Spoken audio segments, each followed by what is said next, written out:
राधे राधे। आज हम सफला एकादशी की व्रत कथा कहेंगे। ये पौष महीने में होती है।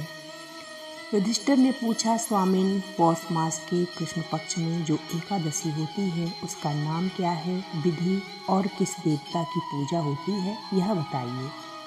भगवान श्री कृष्ण कहते हैं कि राजन, बड़ी बड़ी दक्षिणा वाले यज्ञों से भी मुझे उतना संतोष नहीं होता जितना एकादशी व्रत के अनुष्ठान से होता है।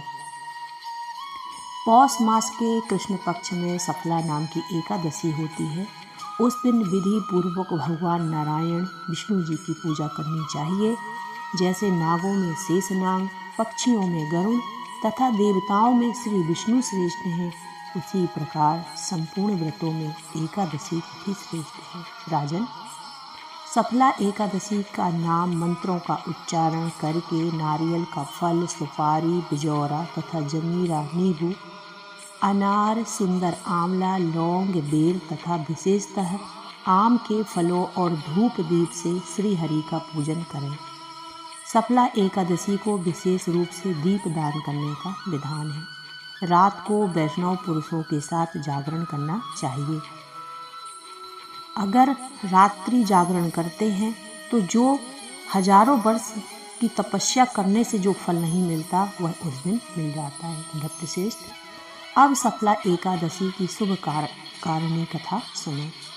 चंपावती नाम से विख्यात एक पुरी है जो कभी राजा महिष्मत की राजधानी थी। राजर्षि महिष्मत के 5 पुत्र थे।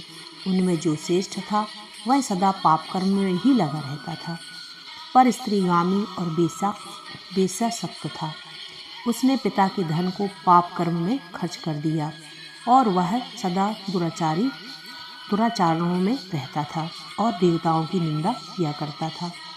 अपने पुत्र को ऐसा पापाचार करते देख कर राजा महिष्मत ने राजकुमारों में से उसका नाम लुम्भक रख दिया।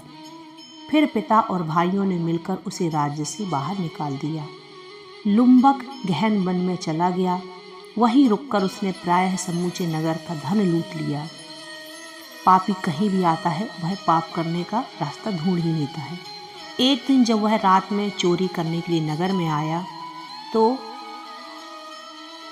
उसे सिपाहियों ने पकड़ लिया, किंतु जब उसने अपने राजा को महिष्मत का पुत्र बतलाया तो सिपाहियों ने उसे छोड़ दिया।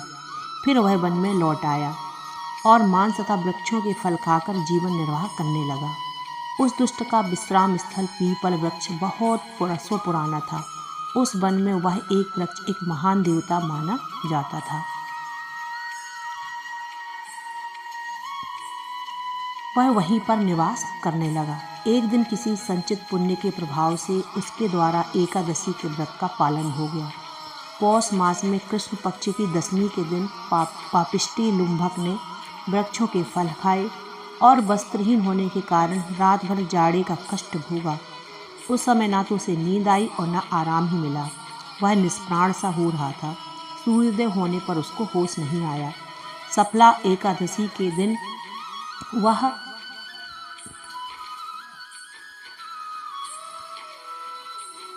लुम्भक बेहोश पड़ा था।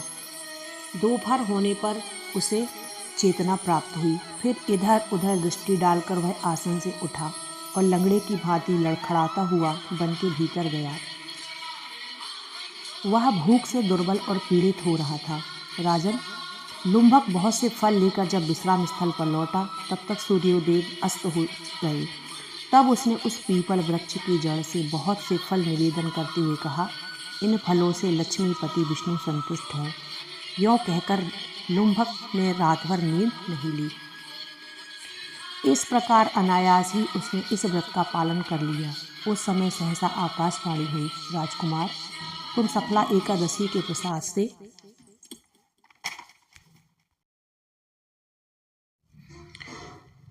राज्य और पुत्र प्राप्त करोगे। बहुत अच्छा कहकर उसने यह वरदान स्वीकार किया।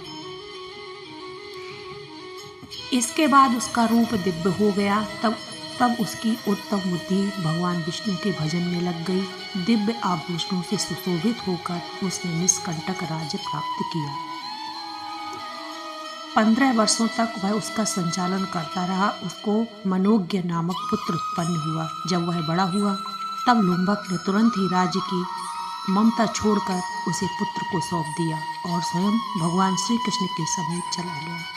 वहाँ जाकर मनुष्य कभी शोक में नहीं पड़ता।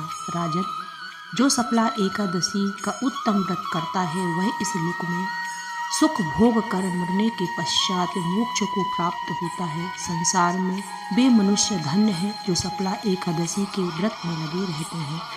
उन्हीं का जन्म सफल है। महाराज, इसकी महिमा को पढ़ने सुनने तथा उसके अनुसार आचरण करने से मनुष्य राजसूय यज्ञ का फल पाता है। बोलो विष्णु भगवान की जय, सफला एकादशी की जय। राधे राधे।